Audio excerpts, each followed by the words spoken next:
Okay, I clicked the streaming button. I think that everything should be fine. Now the countdown starts. Now, before we start, I'm gonna tell you, you're gonna see me looking around, and that's because I'm gonna be writing notes if I remember stuff that I wanna discuss with you. And also I'm gonna keep an eye on the comments, because I have a comment session and people usually write there. Okay, sure. And it takes a couple of minutes before people get online because they get the notification and so on. No worries, no worries. But you can tell the people in your office to jump on the stream. Yeah. Do you have any questions for your bosses? Yeah, can we have a pay rise? Yeah, exactly. In 10 days. We'll talk about it in a couple of years. Okay. We're trying to be transparent on these things, so yeah, those are the things that are also very important. But that's for another session, I think. Probably. That's the reason we send you this example and this actually scheme about the optimization, because we actually wanted to share transparency and to help people actually. I think this is going to be a killer thing to show people, and I'm gonna give you the full lead on the description. I'm just gonna put the picture as a overlay so people can see it. Okay. Maybe you can ask the people actually to capture and this screen. Maybe we can send them also. I can also. We will go just 2 minutes. Imagine if you can increase. Yes, it's true. Okay, there are already like 10 people watching. I just wanna ask if the audio and everything it's okay. If you can hear me, if everything is clear. Can somebody in the chat tell me if they can hear it? Because I don't want to get to the point where the other day I was talking for like 20 minutes and people were like, we cannot hear you. Okay, so I see a lot of people are starting to get online, which is amazing.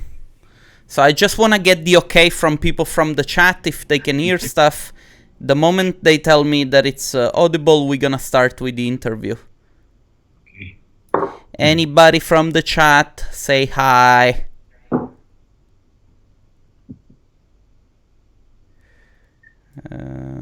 Just afraid that nobody can hear me. No, there is a lot of people watching already, about 15. Oh, nice. Hello, guys. Yes, everything is fine. Okay, hi Rodrigo, hi Milan. Sound is good, perfect, fantastic. We're not gonna screw this up. Great. Okay, so I'm guessing we can start. Hold on, I wanna keep everything under control. Fantastic, guys. Okay, so I'm gonna do a very quick introduction about Danilo and Nebojsa. Case 3D, so excited to have you on the show, guys. So excited to talk about one of the topic that it's one of the most requested topic, which is, money, business, and chasing clients. First of all, I wanna say, if at any point you guys have any questions, just write it down. I'm keeping an eye on the chat. I am sorry that I was not, posting videos for a while, and that's because we were going around with the D2 conference. We were very busy, so I apologize for this long break. The D2, it's happening in, I think, 6-7 weeks. So once we get this out of the way, we're gonna go back to normal video making, and I promise you I have a lot of content, things that will be just as good as this interview that we're doing tonight.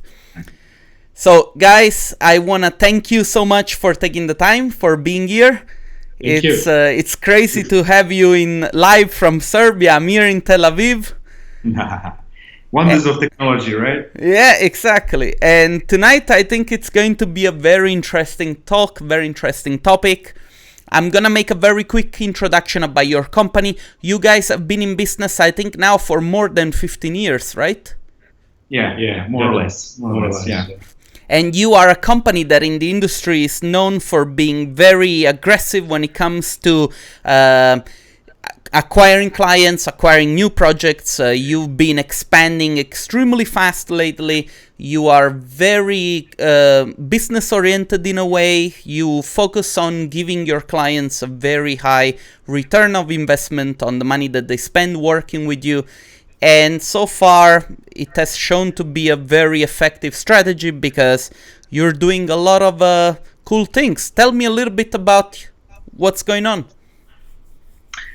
Well, what's been going on for the last 2 years or so is that we've definitely put more focus on developing new technologies. This is something that we saw good opportunity in growth. In terms of that, we really see a sort of evolution in terms of this industry with the introduction of technologies like virtual reality, augmented reality, and we really see a lot of opportunity and excitement when dealing with these. And I think that we can probably say that we are one of the first companies in this industry that have produced commercial projects for in basically this field. So for now, basically for 2 years, we've had this going. We now have a fully functional research and development team. We have a team of people dedicated towards this. So this is a really new and exciting field for us. And I really believe for this industry as well. So this is something that we put a lot of time and energy in. And Danilo would say, you know, from his aspect in terms of, you know, communicating this to clients and promoting this has been also been very important. I must underline actually educating the people about it, especially on the first place, educating the clients, community, and also it's a very important topic which we are working on at the moment and actually putting a lot of energy and time, investing a lot of time doing that. Clients practice is not understanding very well, actually, still not understanding opportunities and the benefits using the virtual reality. And actually, you know, we as architects, that was our dream actually from long time actually to test our projects and what we are doing and what we are designing actually, because this is our background and as architects we started from that point, but actually we wanted actually to see our designs in 3D, so this is where we are now actually leading the 3D company. One of the things that you said very interesting to me is that you spend a lot of time educating clients. Yeah. Now, this is something that I would like you to talk a little bit more about, because one of the issues that a lot of freelancers have is that when they work on their own, they don't actually have the time to teach clients about how certain things work. And a couple of days ago, I was writing a script for a video because somebody asked me, what have you learned and what were your biggest mistakes when working as an artist? And one of the things looking back is that I did nothing to teach the client about what we were doing. Now you guys have a very big company. How big is your company? 50 people now. 50 people. Jesus, man. And expanding actually. Okay, so, well, basically this gives you a little bit the possibility to have some people working on a project, some people working on research and development, and of course doing also client front facing and all that kind of stuff. Can you expand a little bit on this topic? Sure, yeah, it was actually very important because the markets we are covering on, it's the people really need new kind of opportunities, and especially architects and the real estate developers, which are mainly our focus in the last 10 years. Actually, those people actually don't have time and the budgets to actually test those things and implement in-house. And of course, there was a lot of opportunities. But first, on the first hand, we wanted to actually bring the closer overview what those technologies can do for them, what they can do in the selling process, especially in the real estate and so on. So definitely the biggest potential at the moment is to do that in the real estate industry. And now at the moment we are doing and pushing very hard, mostly doing direct presentation, open days, workshops on this topic, because for us this is the only way, eye to eye actually, and those people really need to experience and feel what we are talking about at the end, because for most of them this is still Star Wars, you know. And the second reason behind this process of education is that usually clients don't see the value. So you know, you need to basically explain. They know the products, but we also from the basically one of the first years of our development, we understood that we are in our core, and this is something that I really think a lot of people in the industry need to understand. In our core, we are a marketing industry. Yeah. So a lot of things related to value need to be communicated towards the clients. So they need to understand the value of the products that we are, you know, offering them, selling to them. So this is usually, and the reason behind it is that, as you mentioned, a lot of freelancers are acting from a point of artists, you know, and they are basically selling, you know, their art. But usually what they do not realize is the value of the art that they are selling and what it's used for. So this is the thing that, you know, we try to educate, you know, our clients. You know, our products bring value to your products, you know, like directly through marketing. So this was a process that took some time. It took a lot of, you know, internal communication, a lot of, you know, basically going to similar industries, because, you know, our growth process was, you know, was basically based on trial and error. Yeah. A lot of learning process. There are no guidelines for this industry. You know, this is a young industry, so we needed basically to see similar types of industries to learn from them as much as we could. Yes. So, and it's a good thing that, you know, at the moment those who are actually learning are sharing their findings with the community, and I'm extremely thankful that, you know, you guys are taking the time to answer my questions. By the way, I do have some questions on which I wanna get to, because in the past I remember especially talking with Danilo about it. I got very much interested in the way you deal with issues related, you know, to client artist, client company relationship. And I have also questions coming from the community. Actually, I want to renew the invitation for the people that are watching us live now to ask questions in case they do have. But I want to throw some of these questions to you so that, you know, we get a little bit on the direction that I would like this talk to go to. Also because you have shared stuff with me before that I cannot wait to share with the community as well. So I'm just gonna throw a couple of these questions to you, and you know, we can. It doesn't matter if we start from the top or from the bottom. You know, you are free to do the way you think it's best. So the questions are very easy. Client is not paying me after the first deposit. I have completed the work, but the client doesn't want to pay for the final work. So I'm guessing that this person has done the work, and maybe the client has changed their minds, but still, you know, the guy has done the work. How do you act on this? The guy asks, do I get a lawyer? What is the one thing you would adjust straight away when starting a new business now, looking back on your experience? So, you know, maybe the things that you made the biggest mistake in the very beginning, and if you say, okay, if I adjust this, things will get better. Then what are the most important parts of a contract? I remember Danilo and I having a discussion about this. Very insightful. How do you maximize your leads? How do you chase clients? And do you focus on selling more or do you focus on selling expensive services?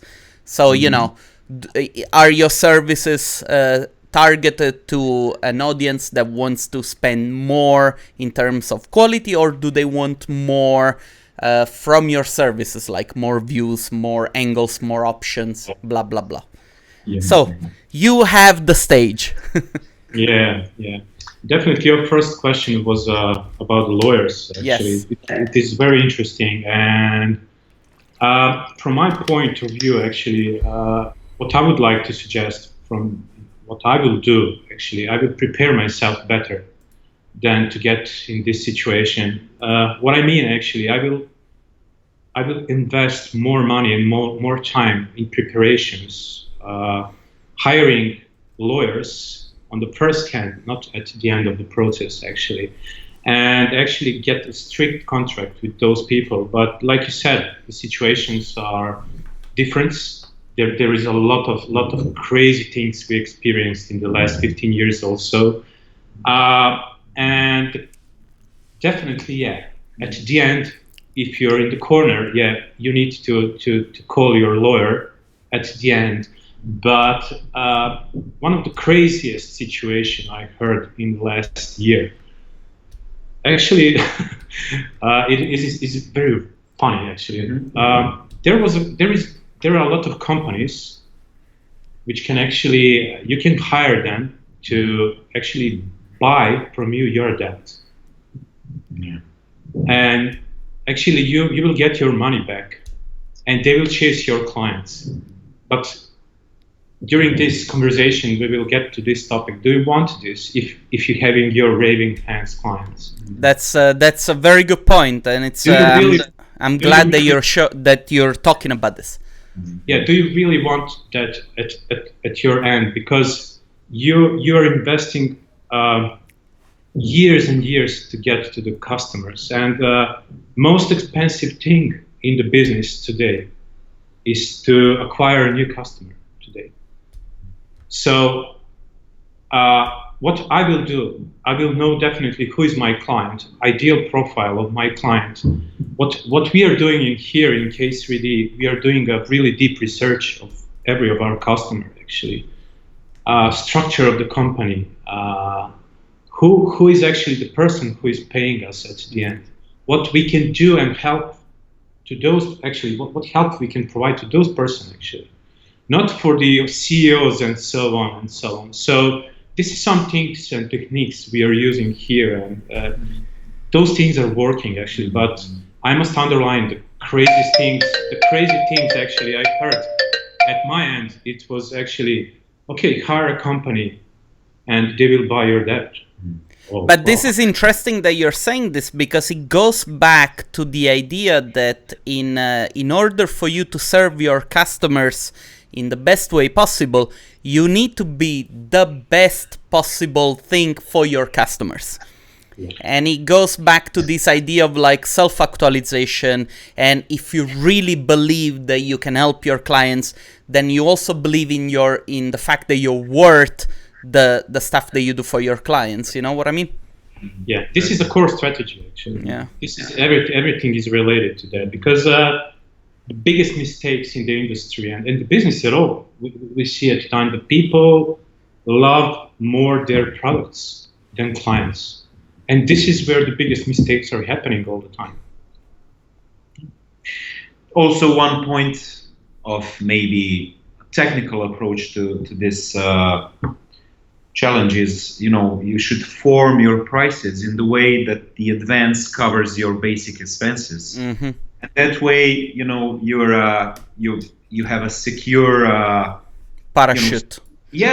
Secure, exactly, gold parachute, as to say. You have secured your time that you invested, in terms that you're minimizing your losses. So this is the technical aspect, but in also a thing that I would like to point out, that in our industry, usually, the contracts and the amounts are usually, especially in the form of freelancers, because the people that are usually getting cheated are, the small ones.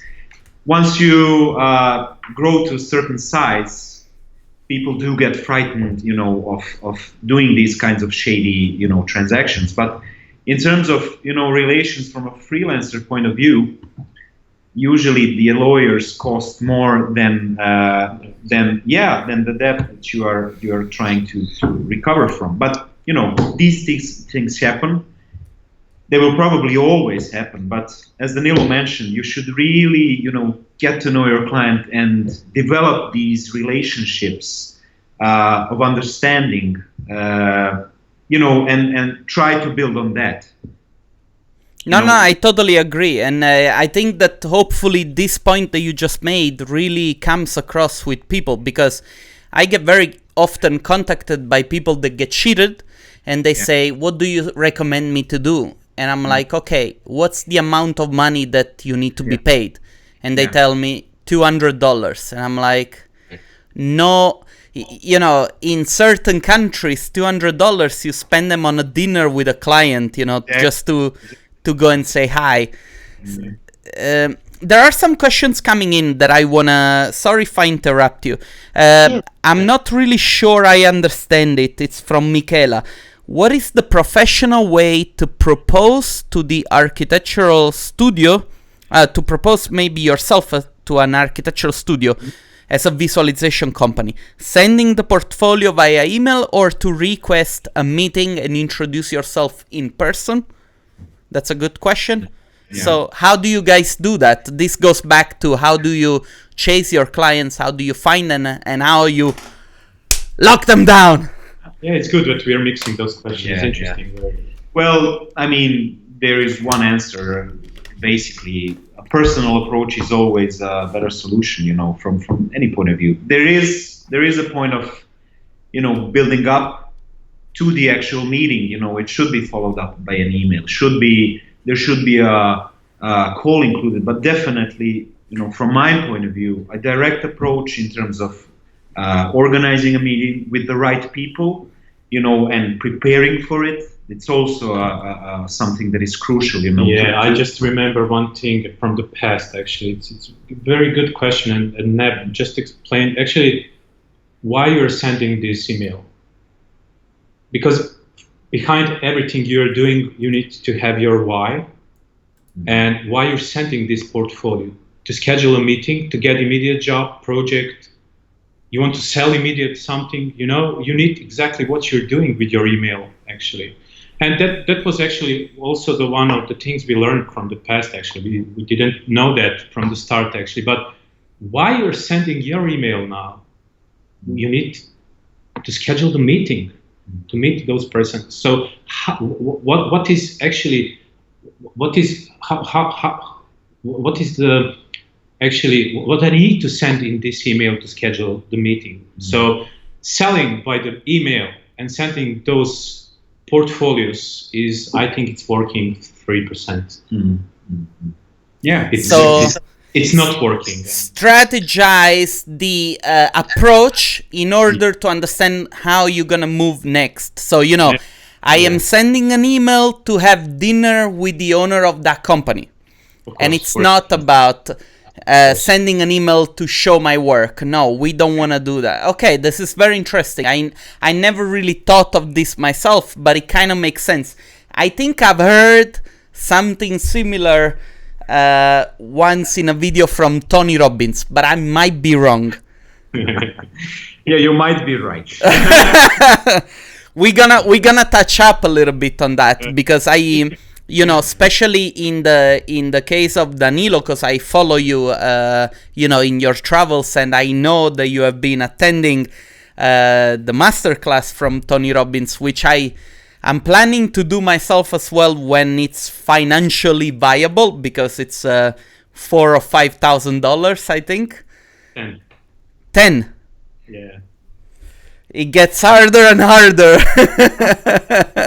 No, it is not, because it's worth it's worth 10 times more, actually. It's just a really good investment. And the reason actually why because we actually grew up from architectural practice, and scaling down the business was actually, we needed management, actually, skills, and we needed the business skills as soon as possible, because we grew up as a young architects actually, and we wanted to have business. And if you want to have a business, you need to scale it. Otherwise, you will have a job. And to do that, we needed to figure out who we are actually. And are we artists? Are we managers or entrepreneurs actually? So we learned that during the road. Actually. I need to write down this phrase. Just give me a second. Sure. Because I'm gonna use this myself. Yeah, and the thing about it, that it's not even a fixed role. You know, I mean, during just our growth as a company, we've grown from artists to managers to entrepreneurs. You know, so this is also a process, a phase of growth that you really need to decide if you're going to do. It's perfectly okay to, to choose to be an artist. You know, it's a choice. And basically, this was a process, that we've gone through together. There was a lot of, ideas, constructive talks, there were challenges between us, but, this is fightings. Yeah. I mean, we're totally open about it. And I'm constantly talking about this to our employees. I mean, do you think we grew as as a loving couple, or as people who challenge themselves? And this is really something that, made us stronger, made us realize what our strengths are and what our weaknesses are, and where do we stand as professionals. So it was needed actually to grow up and also learn from other people actually. Yeah. It strikes me that it seems that the type of philosophy and the way you approach the way your company is, it kind of, you can see it also in all the people that work with you. Like the mindset seems to be very similar, like. Personally, it's an honor to hear that, because this is something that grew organically. I mean, one of the first points of our idea of forming a company was because we used to work in the same company. That's where we met. And one of the first core values of Case 3D was to form a culture that was nothing like the company that we left. So it was really important to work with, similar-minded people who are driven, who have a similar understanding of the values that we are trying to communicate. And I am proud if this is something that can be, felt in the people. And it's not forced. Really, I swear.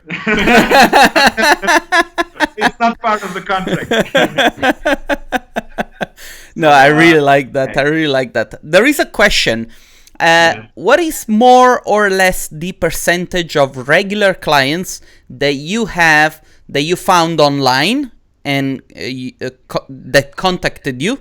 And also the other way around, how many resulted from like meetings and so on? So basically, if you can give me a ballpark number of how many clients you managed to get online without any active meeting and so on, and how many clients came out, and also maybe if possible, we can talk a little bit about the quality of the work that you produce for one type of client and for the other. Yeah, the very important thing here is actually, I must say, if I need 70 to 30%, but it's very hard to say that actually, because when you said online, I must underline referrals. This is something everyone is just forgetting about it. Referrals are something which is very, very unique thing, and this is what we are aiming to do, and this is what we are chasing with our existing clients as well. So referrals are very, very, it's a large portion of those percentages you're talking now about. And if you don't mind me jumping in regarding the quality, there is no difference in quality for one or the other type of clients. And this has also been a huge part of our development. we are not in any means differentiating the type of clients. Our core value is to, for our quality and output to be as streamlined and as in level. I apologize. The question was more to say, if you meet a client in person, the type of relationship that you end up having, is it better than the one that say contact you via email, because maybe they're just fishing, or are those clients also very good clients? Sorry. Question. No. You're right. Actually, the eye to eye contact time. This is what is working. Yeah. Okay. No, just to make sure, because I very often stress with people, get out of the house and go meet people. And very often it seems a little bit like I'm trying to sell them to go to my conference, but that's not the point. What I tell people is, go out, go and meet people in real life, even if you have to go and knock at a door of an architect and you have to show them that you exist. That will always have a much better effect than just send an email.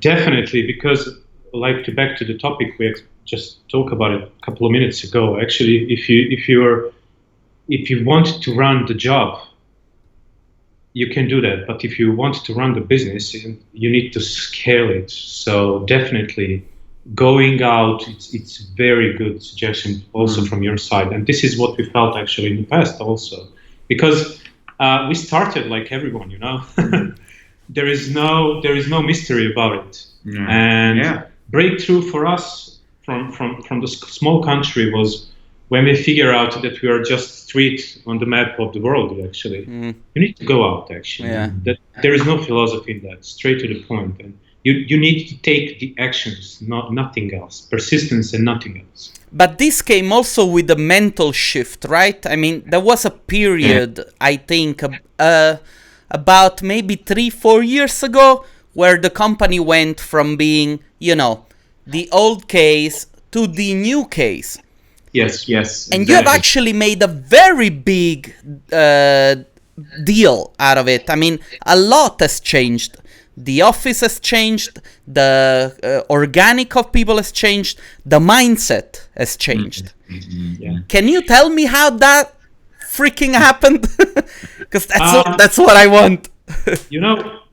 If I need to run this topic from the business side, actually, you need to know where is you personally, your organization, and your colleagues, your people in the life cycle of the business. You need to know where you're from the bottom to the top, and if you're going to that, you need to know that.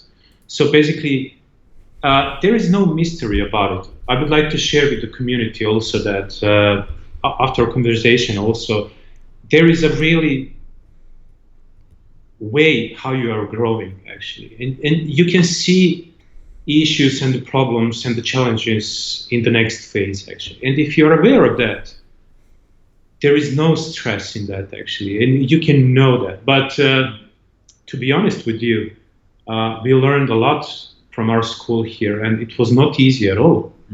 Yeah, we have all these books. Tony Robbins is there, everyone is there, but that was not our way only. We learned really hard on this, and especially because our industry is very, very specific about this.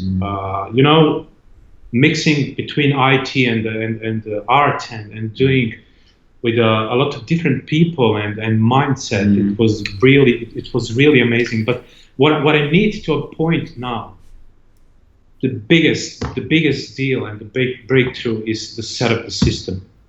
Okay. And if I need to answer your question, what we can do better, and if we're gonna need to back to the past, set up the system on the first place. This is the basics of all things, and this is the most important thing now. The system and how the system is functioning. To have a structure.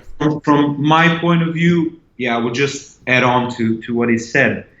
The breakthrough happened as soon as we, understood where we want to go.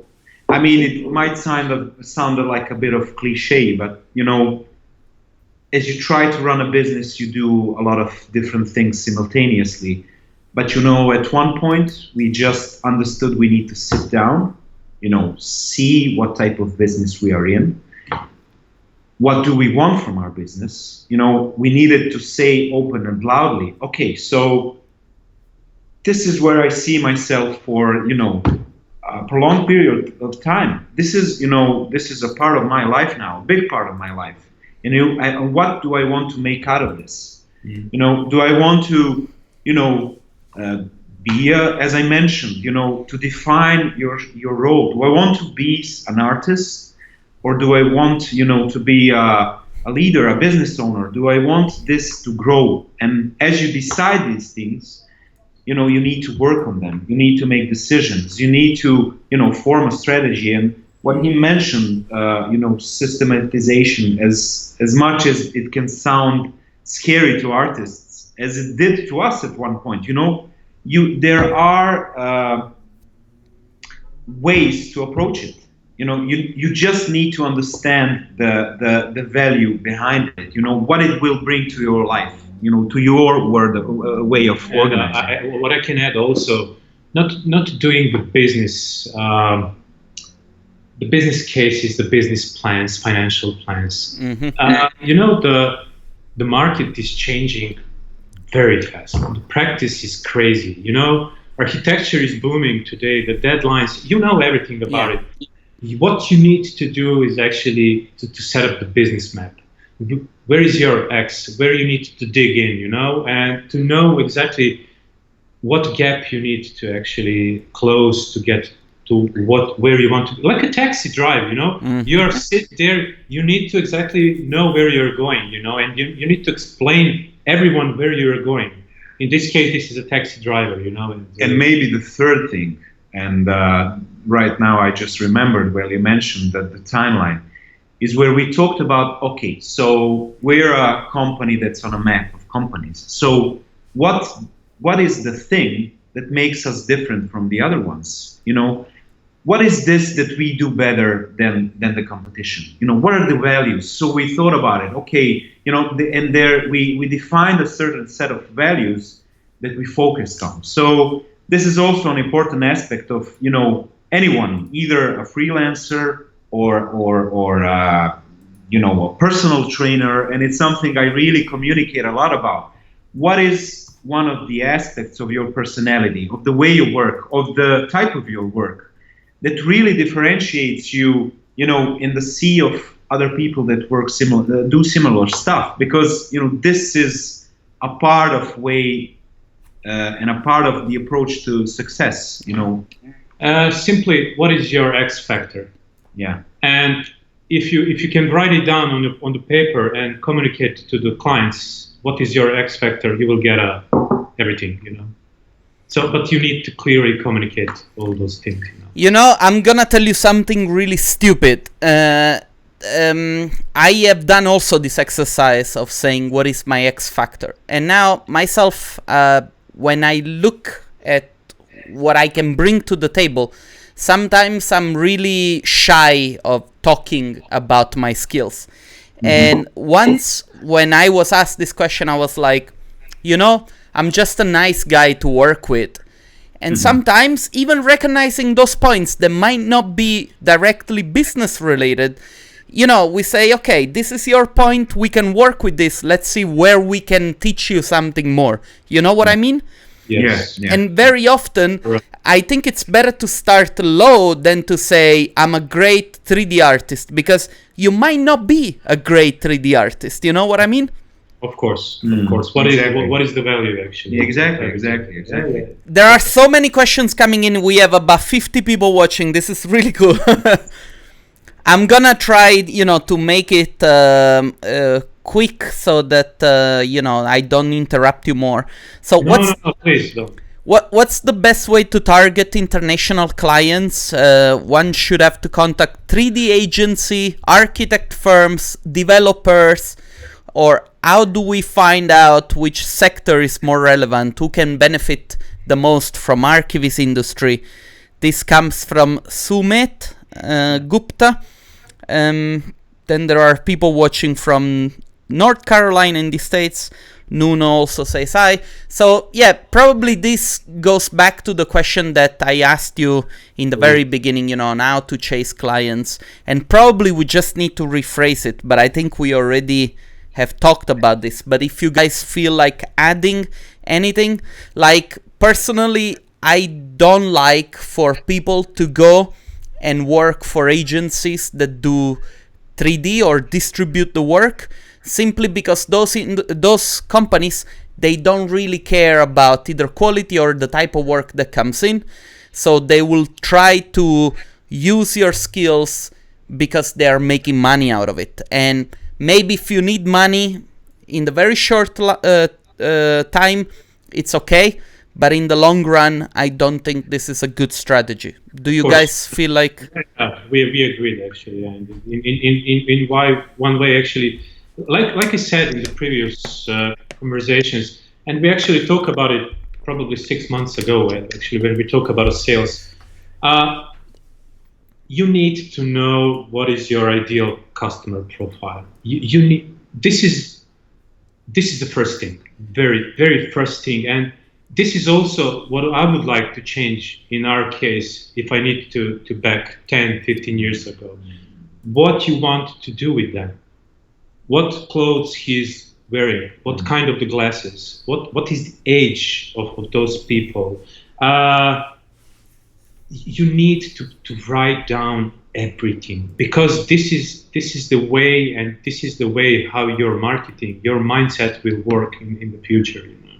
So this is the basic thing. If you're working with all industries, imagine what can happen. It is it could be possible, but I think on the early starts you need really to figure out that. And from our point of view, this is our ideal customer is a real estate developer.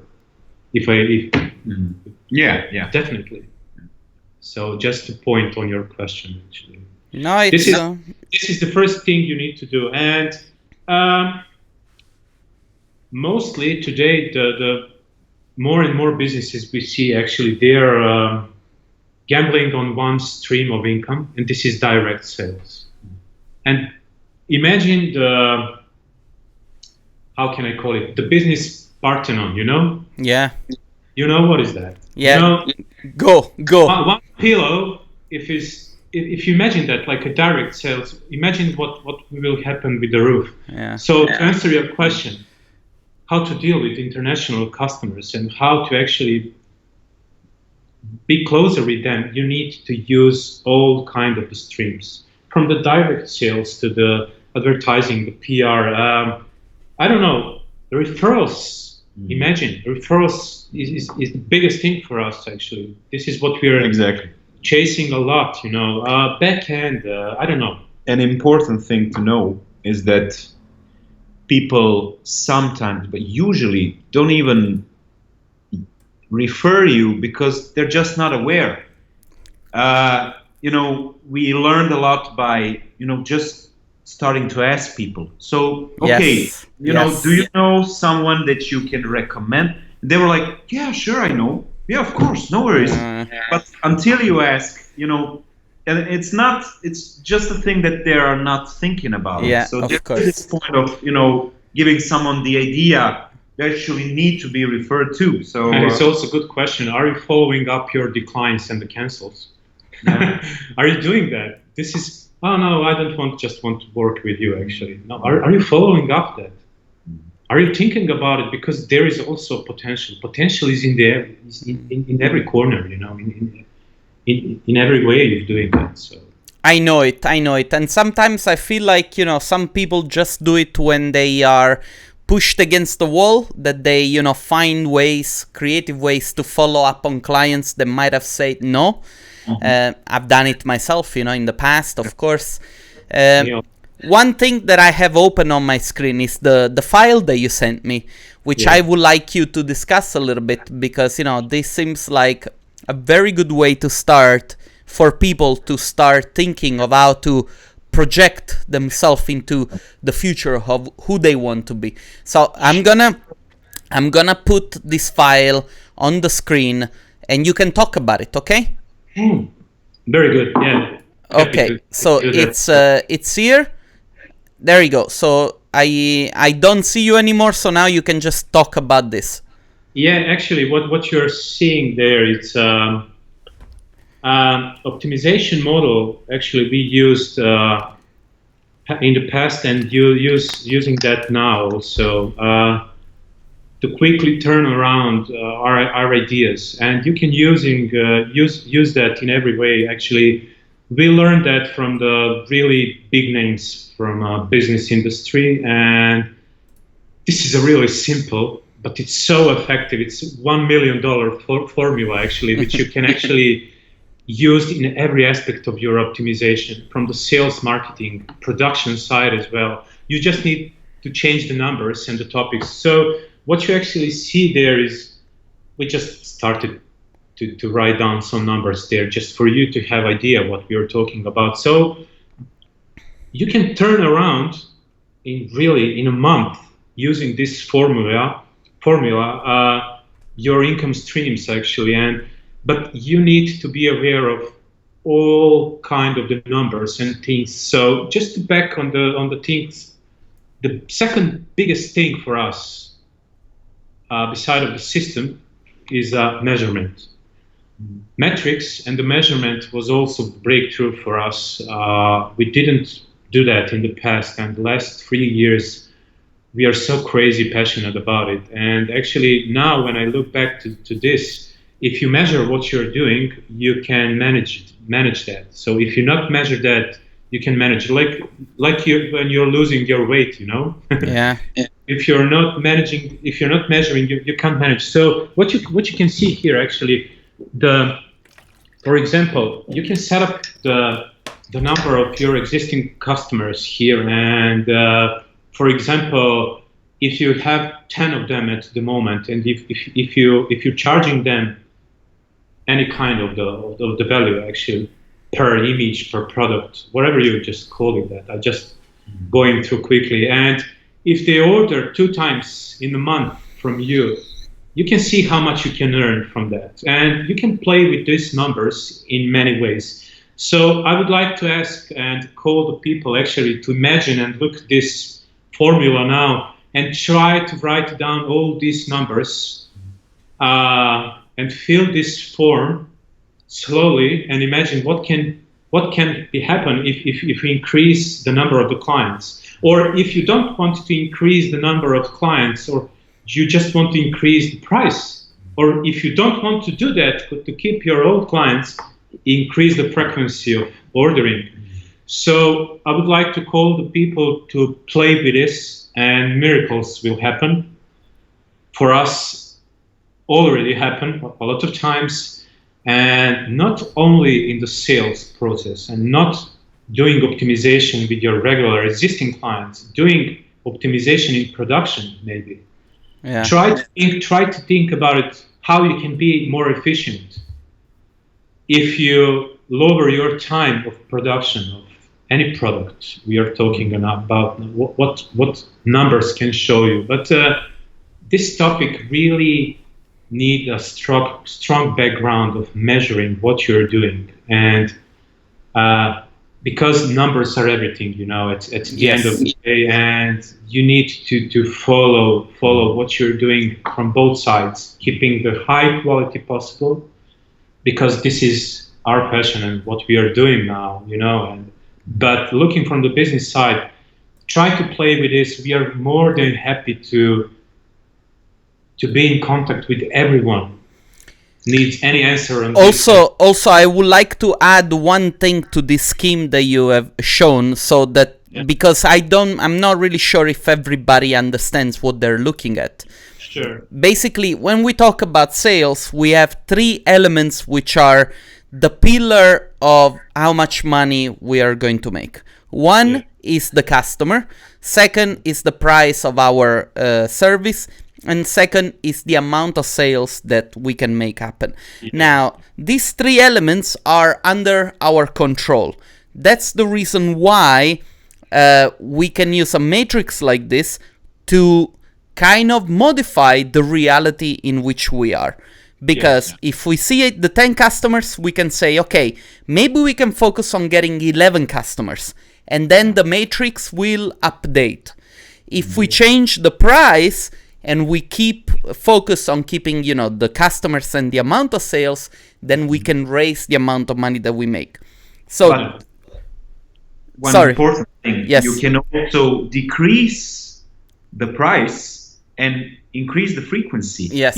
Maybe a certain client won't order as regularly because your products are, too expensive for him. But by doing these calculations, you can see that by, having more sales of lower priced products, you're actually, making more money. So it's also a good way to think about, to optimize things. Yes. So not always an increase is a win for you. This also needs to be maybe less clients but more price products. So yes, this is also the way of approaching this. And this is also one of the answers on your questions as well from the people actually. Yes. We're chasing the value and selling more expensive.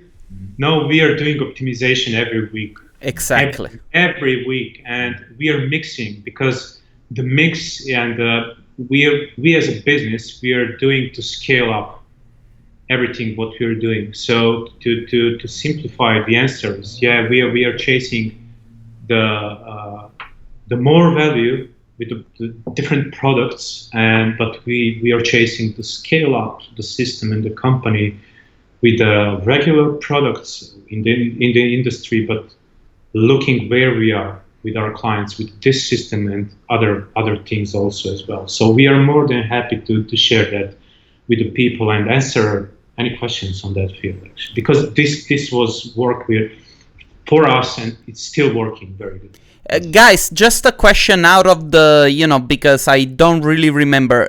Are you coming to the D2 this year? Definitely, yeah. Okay. Now, because, if people are planning to come there, they can also talk to you in real life. I'm pretty sure that you're not going to turn them down. Of course. Yeah, of course. Yeah, no, I think, it's very important to understand why such tools exist and why you should use them. Because, very often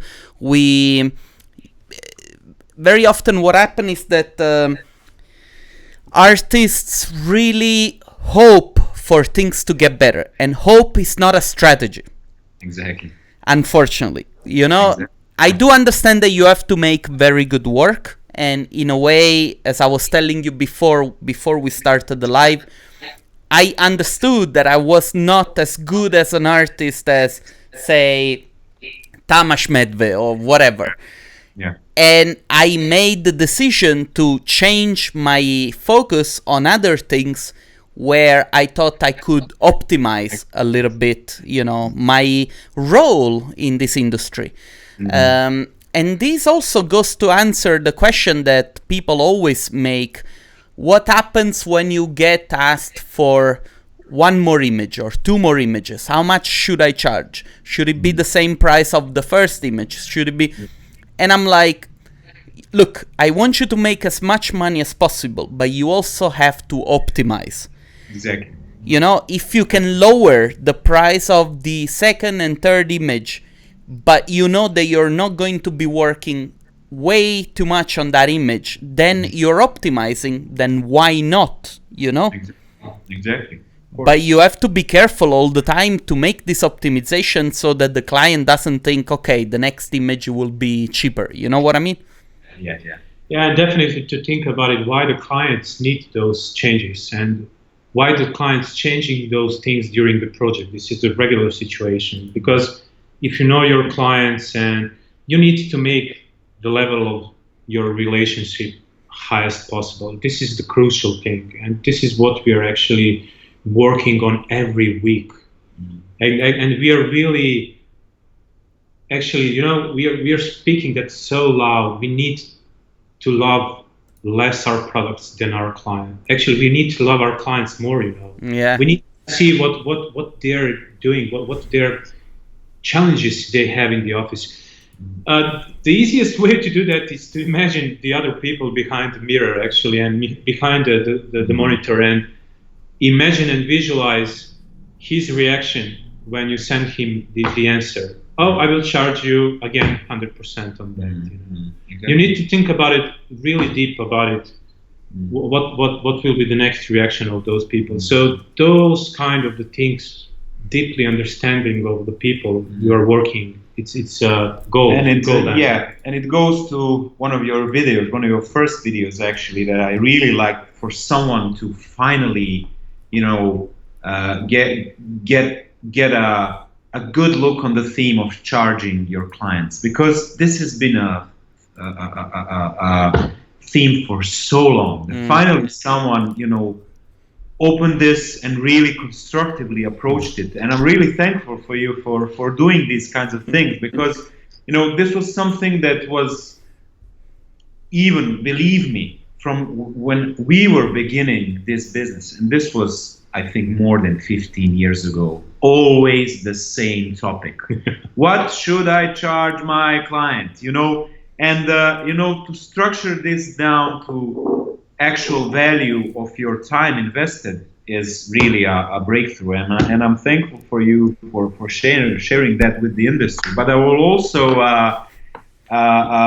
follow up on the question regarding the charging. Once you set up your business that way, it's really simple. You just need to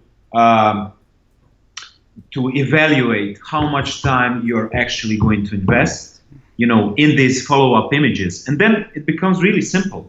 Someone asks for 3 more products. You have it in your pipeline.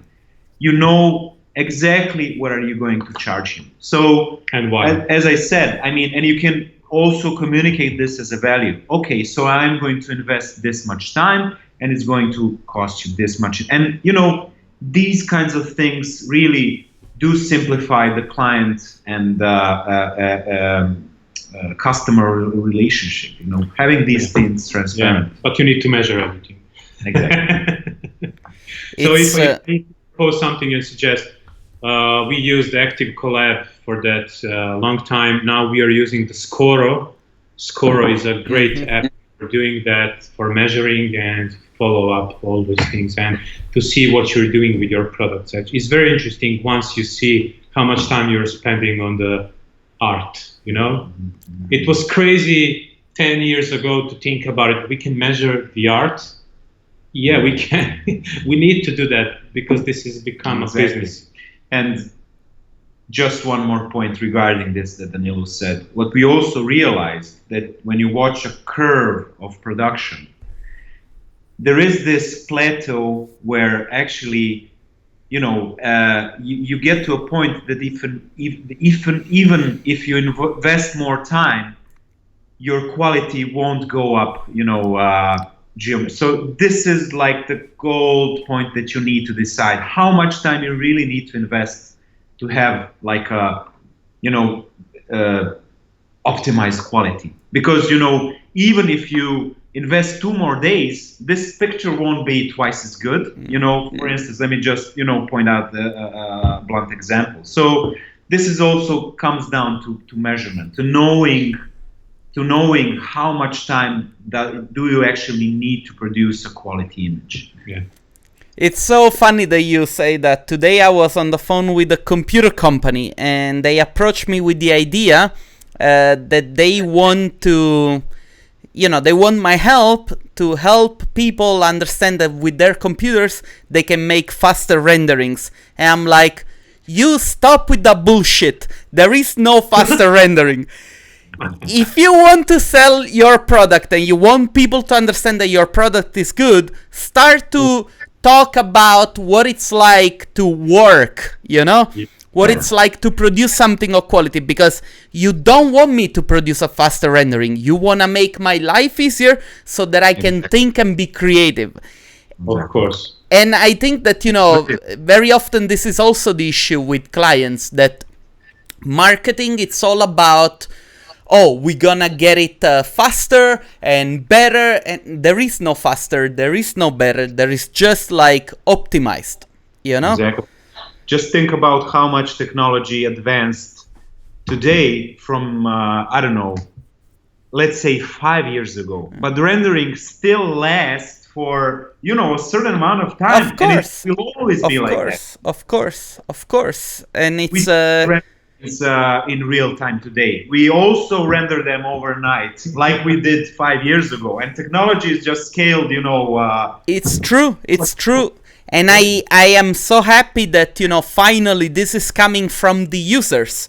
Because, honestly, I do understand that, a software can render faster. But for me to judge the work that I'm doing, it takes me longer than 7 minutes of rendering.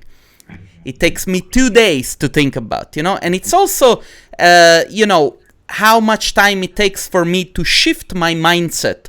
Like, okay, let's talk about something. In your pipeline, how long does it take for you to plan something, say, a strategy? How long does it take for you to implement a whole business strategy? How long does it take? Depending on what you're talking about. It's very, very hard question. It's so challenging. Implementing the system, for example, took us probably 2 to 3 years. So you see, it's never, and it's never ends actually, because if you want to be on the top of the line, you need to improve that, and you just need to set up that, and this is the easiest way to do that. And for the core team of the company, and actually for the people to understand that those big change for them, it took us a lot. From my side, the system was actually took us most time to do that.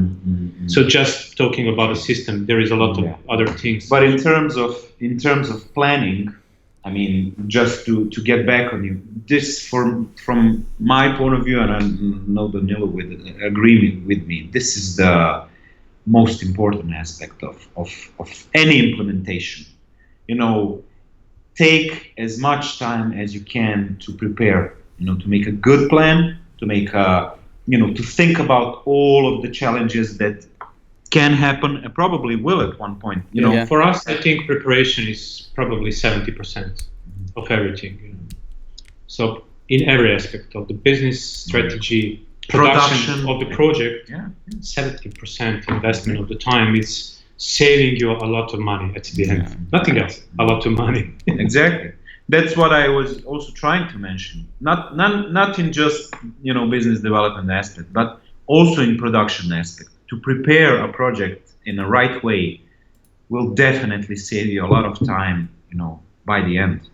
And this is also something that we have been working hard on during these last years. Still working. And it's also, as he mentioned, a work in progress, and it always will be. There are always challenges. And this is something that we needed to understand and accept. There is no easy way of growth, of doing business. And from my point of view, and I know he definitely will agree with me, this is the thing that also drives us. These constant, challenges, changes, adaptations. This is something that we are passionate and have become passionate about. I think that people will also benefit a lot from following you guys on social media, because a lot of the stuff that we are talking together about, you already let transpire on your Facebook, on the stuff that you share online, and I learn a lot from what you guys are doing, and LinkedIn a lot as well. Thank you. That's, I mean, this will be more and more, actually. Yeah. This is what we are aiming to do, actually. Exactly. Education. Listen, believe it or not, we've been talking already for 1 hour and 5 minutes. Wow. Really? Yeah. Wow. But This is what happens. This is what happens.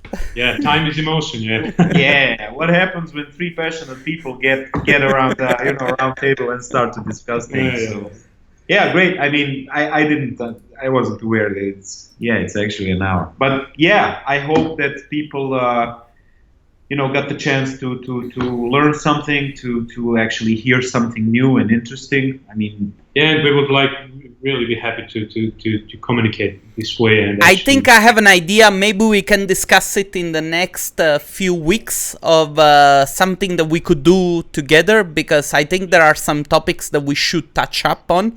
And Sure. maybe, if we have a little bit of time, we can plan it a little bit better, and we can get this conversation, we can pick it up again and continue. For Sure. now, I just want to thank you so much for taking the time, because I know you guys have so much to do, and I feel honored that, you took time to do this with me. And I really hope that people took something out of this and they learned something. And I want to thank, of course, most important. Yeah. I want to thank you for taking the time. I want to thank the people from home for taking the time. In the link of the video on the description, I'm going to put links to your social media so that people can follow you there. And, if you want to say goodbye, this is the time. Bye, Thank everyone. you so Yeah, much. Yeah, bye, And everyone. See you very soon in Vienna. And Thank you, Fabio. I would just like to point out, thank you for your energy and your efforts to actually grow this industry into a relevant factor, because I really believe that we need a lot more people with your approach, to spread actually the word and the value of the work that we are doing. Because, as I said, my point of view, that usually people do not understand the value of the products that we are making and what it means in a life cycle of an architecture product, what it means to actually, communicate through visualization. And this is something that I would like also the people that are listening to understand, how important is the work that we are doing and producing. So thanks from my side as well, and really appreciate what you're doing, and happy to follow you in every moment. yeah. Guys, I'm gonna stop the streaming. Don't go anywhere. I'm gonna say goodbye to you. Guys, thanks a lot for watching from home. I will catch you the next time. Bye. Bye, everyone. Cheers, bye.